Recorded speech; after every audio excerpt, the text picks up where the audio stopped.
Faces.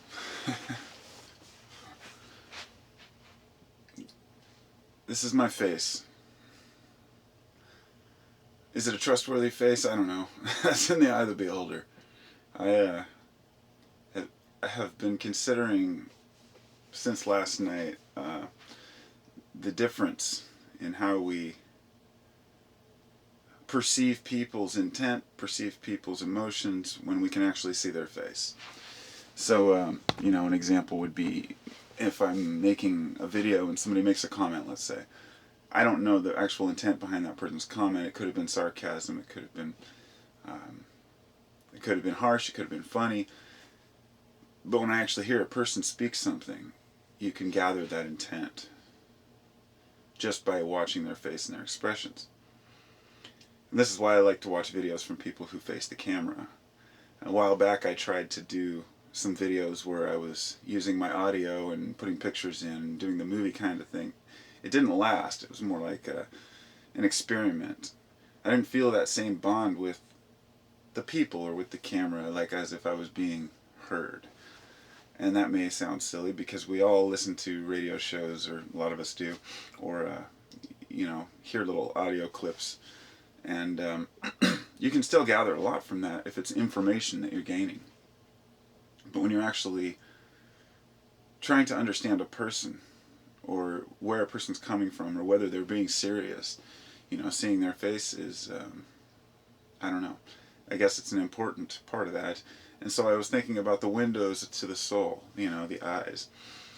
And how, if you were wearing a ski mask, how much could be determined by what you were saying, just by looking at your eyes. And quite a bit. But it's not the eyes themselves, you see. This is, I think, a point that we all miss, is it's not necessarily... You can look into a person's eyes. They might be glazed over. They might be very forward, or they may look sad. But I think that it's not the eyes themselves so much as a combination of the eyes and the eyelids and the way that the features are, whether you're frowning. I mean, the eyebrows are really the window to the soul. How about that? Not the window. Okay, how about the eyebrows are the gateway to the window to the soul? Or maybe the shutters. How about that? Yeah, shutters would be the way to go. So we have these different ideas of what we see as a person who's being honest. But I think that we all have a general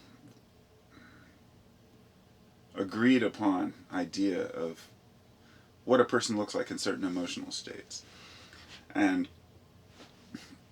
what got me thinking about this was I'm watching this show. It's called Tyrant. It's on FX, I think, but I downloaded. I don't have TV, so because I can't stand commercials. So I download it as a torrent file, and I was watching the show, and it's based on this whole Middle Eastern concept of, I would say it's kind of a model of Iraq, in a way. It's about a dictatorship where the dictator dies, his son's visiting from America, and he ends up staying and trying to help the brother to fix up the image of the country. And this brother that lives there still is just this, he's a tyrant. And he's just got this look about him that's just, very serious. And it showed him in a suit, and he was doing whatever he was doing. And then in the next scene, he's in his bedroom, and he's standing there, and he's pretty much naked. He's got his, he's got pajama bottoms on, but you could see his chest and his face together, as opposed to just his face with the suit. And at that point, he looked like a little kid. And I kind of laughed, thinking, this is how so many people are perceived. Because I'd been thinking while watching the show about how suits make people look, and how we dress our bodies up. But really, it's still our face that does the work. You could put those suits on, but if you have a bag over your head, you're just a zombie. You just look like everyone else. The face is a very important part of, whether we trust a person, whether we believe a person is being honest with us, or whether we believe they really love us. You know, if a person tells us something and looks away, you know, all these gestures. And the way that we perceive these gestures kind of goes back to that programming. You know, the video I made a few days ago about how we're all kind of programmed and self-programmed. And we have interpretations and views on how we think. I guess we go back through the history and see of our lives, our individual lives, and see what people have done to us, what people have said, how they've spoken when they were lying, how they've spoken when they were true, how a person can tell you they really love you or lie about it. And each one of us has this little idea of which facial expressions fit that. But I was thinking about a leader, to be a fair and honest leader. You know, you have to be able to see his face when he speaks. And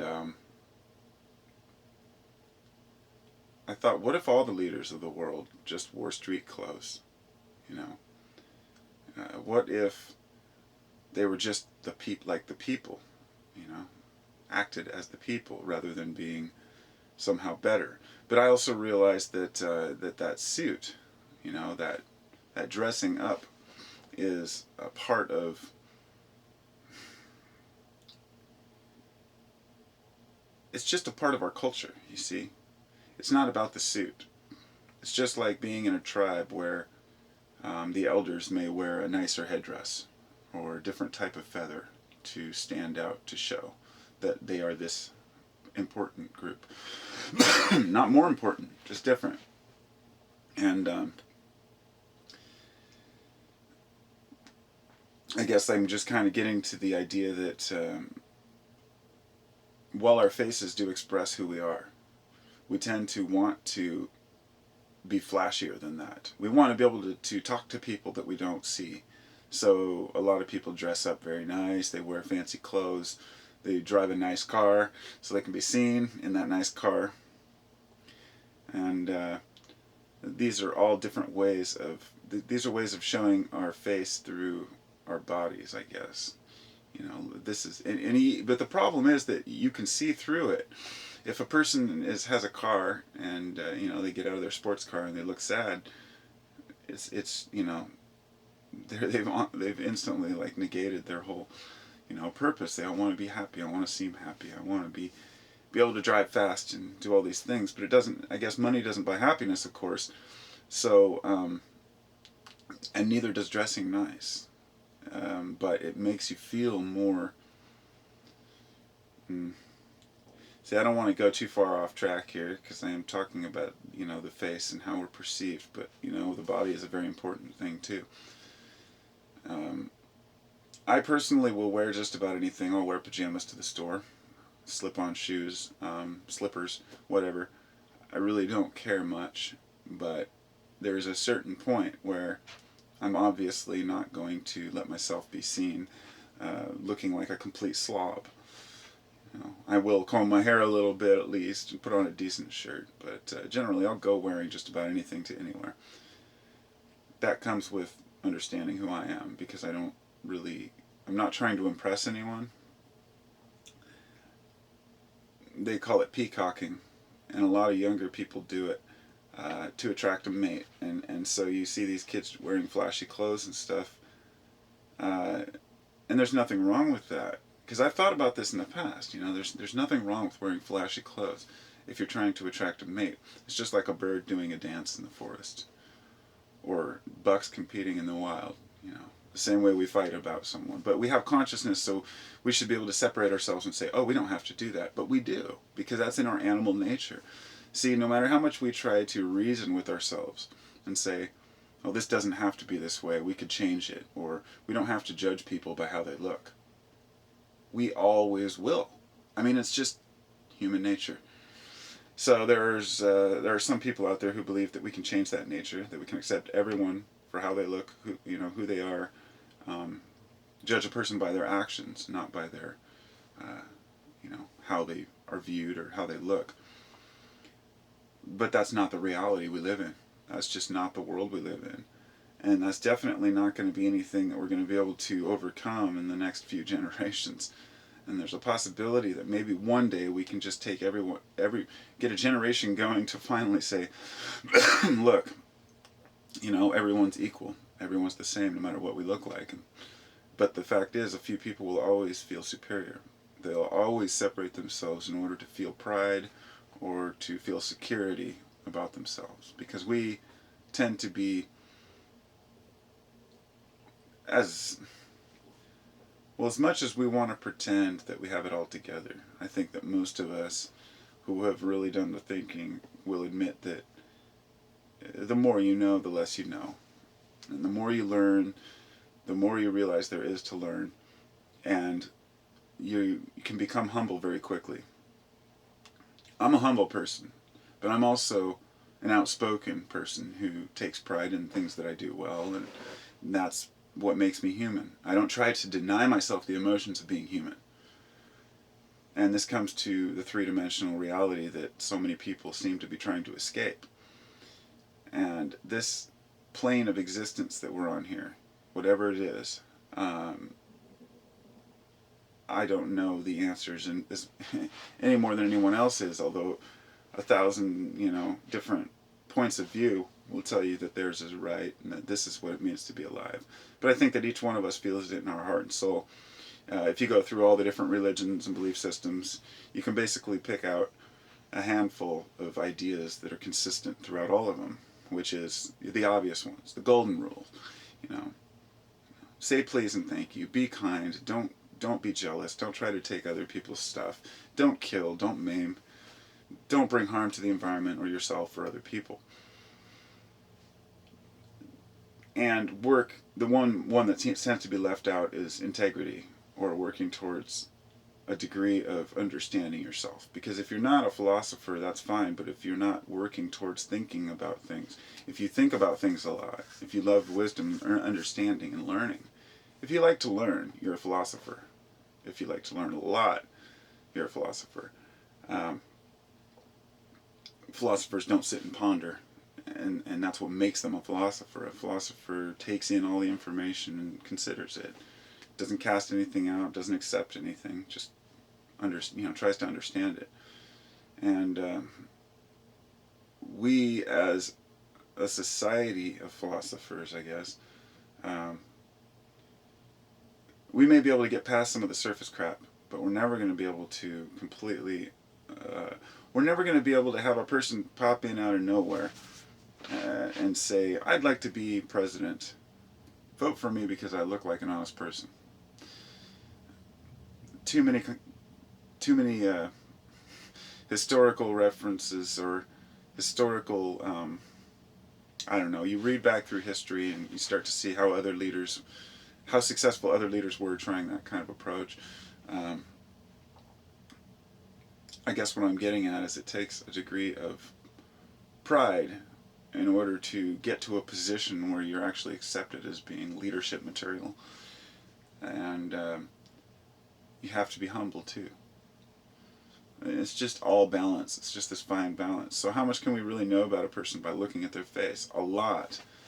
And this is just, I guess, something that I need to think of more. Is it the clothes? Is it the face? It's a combination of everything.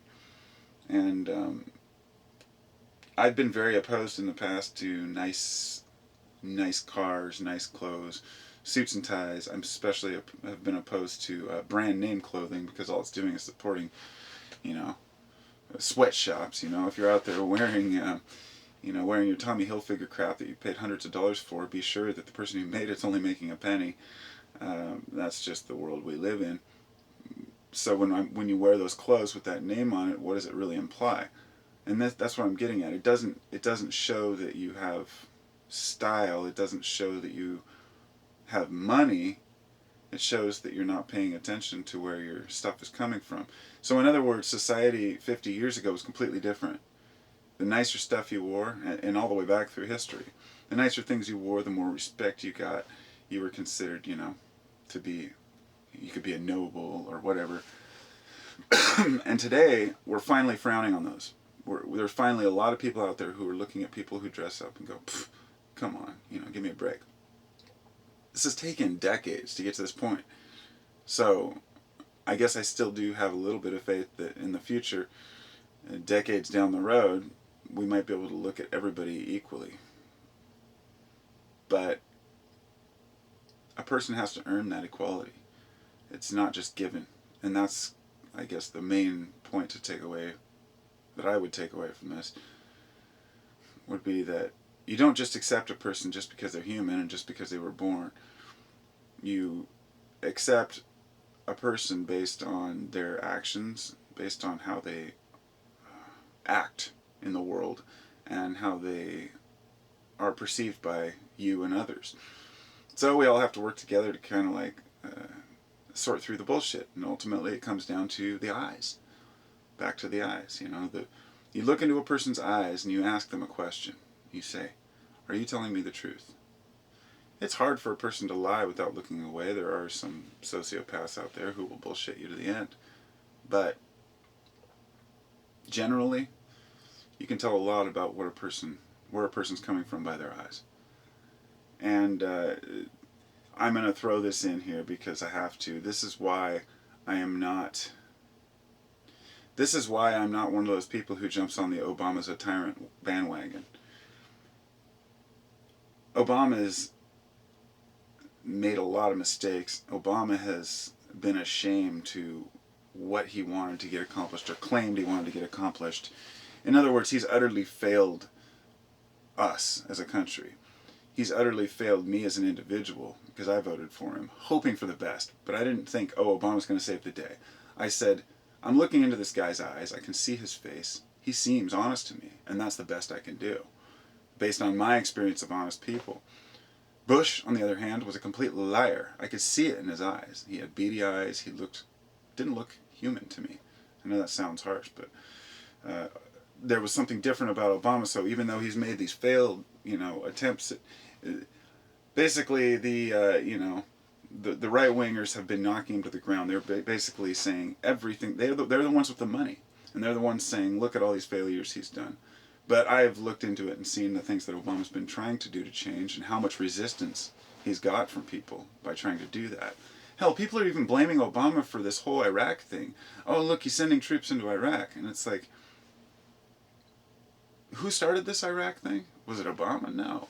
So anyway, not to get off track, but to say that by looking at the information as well as a person's eyes, you can develop your own opinion on whether a person's trustworthy or not. But if you don't have trust to begin with for anyone, then you're never going to believe anybody.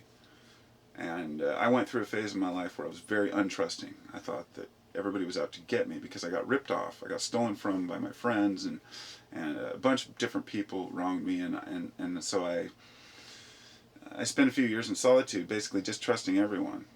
And this was right around the time when I started reading Behold a Pale Horse by William Cooper. Started learning about all these conspiracies going on in the government, and I was like, 17 or 18. And from that day on, I felt like we were always being wrong, that everybody was always lying. But gradually I grew out of it, realizing that was my own perspective based on my experience. And since then, I've been able to look at people and trust them. Because without trust, we have nothing. So, no, a person's face can't determine everything about him, but this is why people freak me out when they have Botox. You become a robot, you don't even look like anything. I'm really sad right now. Can't you tell I'm sad? So I would hope I have a trusting face to some, but I'm sure to some I would be a complete liar, and that's just the way it is. We are all, some people would look at me and say, I believe that you're being honest with me. Other people might say, you are trying to bullshit or fool people.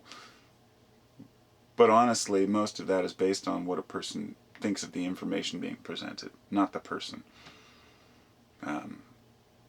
If you go against a person's values or what another person thinks, then the facial expressions don't mean anything anymore. And the person just says, everyone cast aside, this is what I think. And you're all wrong. But, so anyway, I go on and on about this kind of nonsense, but Look into the eyes. Here you go. Is that an honest eyeball? I don't know. I do try. Peace. Peace.